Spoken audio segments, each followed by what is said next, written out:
Oh, Randy, kala ko ba nakaalis ka na? Ayun na nga ang problema, pre. Hindi ako makaalis. Hindi nagpapalabas dito sa bansa. Magla-lockdown daw dito sa Pilipinas. Oo nga, pre. Napanood ko yan sa TV, pre. Gawa yata ng virus. Ila-lockdown daw yata tayo dito sa Pilipinas. Oh, pre. Paano ko ngayon yan, pre? Bahala na, pre. May kunting ipon pa naman ako dyan.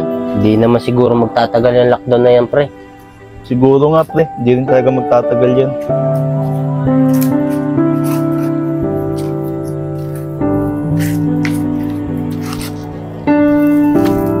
Oh, parang Randy, parang may problema ka. Pre, side na talaga ako eh. Baka pwede makahiram naman sa iyo. Nako, pre.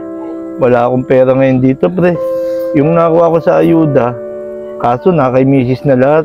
Pre, subukan mo kay manghiram kay paring Ryan. Kasi nakaka-discard yun kahit na may pandemic.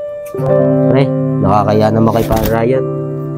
Kasi, nung mapera pa ako at humihingi siya sa akin ng tulong, hindi ko man lang siya natulungan. Pero hindi na. Mukhang nag-iisa. O ba, Randy? Nag-iisa ka. Mukhang may problema ka. Oo, pre. May problema ako. Hindi ko alam kung saan nakukuha ng panggastos namin. Kasi yung naipon ko, naubos na rin. Kaya nga, pre, yung gamit ko, naibenta ko na rin. Ganun ba, pre? Ito, may pera pa naman ako dito. 2,000, gamitin mo muna. Ako, pre, nakakaya naman. Baka mas kailangan mo yan. Sige na, pre. Sige na. May sideline naman ako kahit pandemic eh. Maraming salamat, pre. Alam mo, pre, sobrang nahiya ako sa'yo. Kasi nang mapera pa ako, hindi malaki na natulungan. Kahit na alam ko, ikaw nang tumulong sa akin. Nung umalis ako, papuntang ibang bansa. Oh, pre. Parang pagod na pagod ka. Oo nga, pre. Tinapos namin yung gawa namin. Apurahan. Ako nga rin, pre. Nangalay nga itong kamay ko. Sumakit kaya nilagyan ko ng bandage. Oh, pre. Bukas may trabaho na naman tayo ulit. Kahit masakit kamay ko, okay lang. Titisig ko na lang. Ganun talaga, pre. Ang talaga ang buhay natin. Bukas, trabaho tayo. Oo, pre.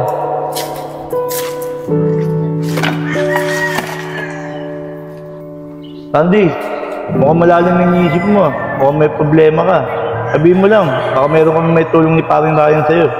Oo nga, Randy. Problema ka ba? Katulad yung sinabi ni parang Gustin, baka may makitulong kami sa'yo.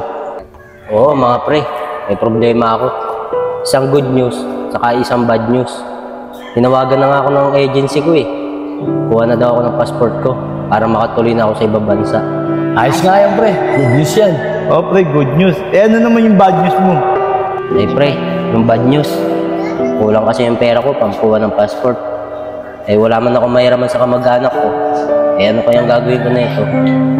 Pre, pera pala problema mo, pre. Wala akong may tutulong sa'yo. Kapos din ako sa pera eh. Pera ba kailangan mo? Meron pa naman ako naipon dyan. Pera mo ko muna sa'yo para makalis ka lang. Puntang ibang bansa. Saka mo lang akong bayaran pag naalawag ka na. Pre, maraming salamat sa inyo. Yan nyo, pag nakalis ako at nakabalik ako, babayaran ko din yung utang ko sa inyo. Ano ba naman, pre? Huwag mo nang isipin yun. Importante, makalis ka muna.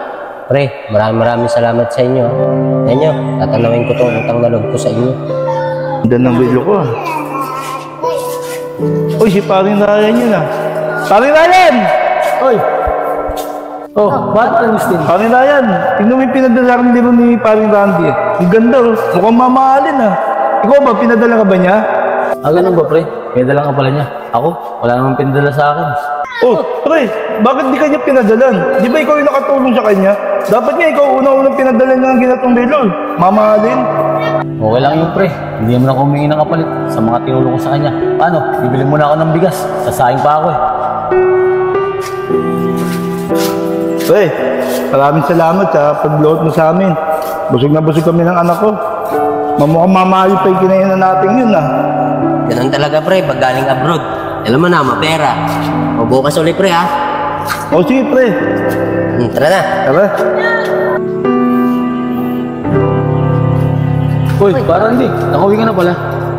Oo, pre. Mag-iisang linggo na ako nakauwi dito. Ganun ba, pre? Mag-iisang linggo na pala. Buti pa si parang Gustin. Alam na umuwi ka. Oo, parang Ryan. Bago ako umuwi, nasabihan ko na si parang Gustin. O paano, Ryan? Dito muna kami. napawid kami ni parang gusto mamasyal eh.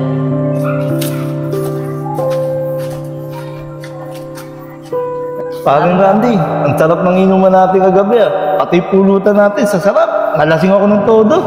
Siyempre pre, bagong baba tayo eh. Eh marami tayong pera. Pre, si paring Ryan ah. Ikaw pala, para Ryan. May kailangan kasi ako sa'yo, pre. Yung sakit yung anak ko, kailangan ko ng pera. Baka pwede ako makairam ng pera sa'yo. Pambili ko lang gamot. Pre, pasensya ka na. Wala na kasi akong budget eh. Yung pera ko dyan, gagamitin ko ulit papuntang ibang bansa. Ganun ba, pre? Sige, salamat na lang. Sinubukan ko lang manghiram sa'yo. Baka makairam ako. Sige, subukan na lang sa iba para makairam ako. Paano? Dito na ako. Pre, ba't di mo naman pinairam si paring Ryan? Oo nga, nabalitaan ko may sakit yung anak niya. Pre, hayaan mo na yung si para Ryan. Yung budget ko kasi dito, pinang-inom na natin. Pero pre, kahit ganun ang ginawa ko sa'yo, magagawa mo pa rin akong tulungan. Wala yun, pre. Sa panahon ng pandemic, sino ba magtutulungan? Kundi tayo lang magkakaibigan. Saka nangyari nakaraan, hindi mo nagtanim ng sama ng loob sa'yo. Saka yung mga naitulong ko sa'yo, hindi mo na humingi ng kapalit eh. Pre, maraming salamat sa'yo.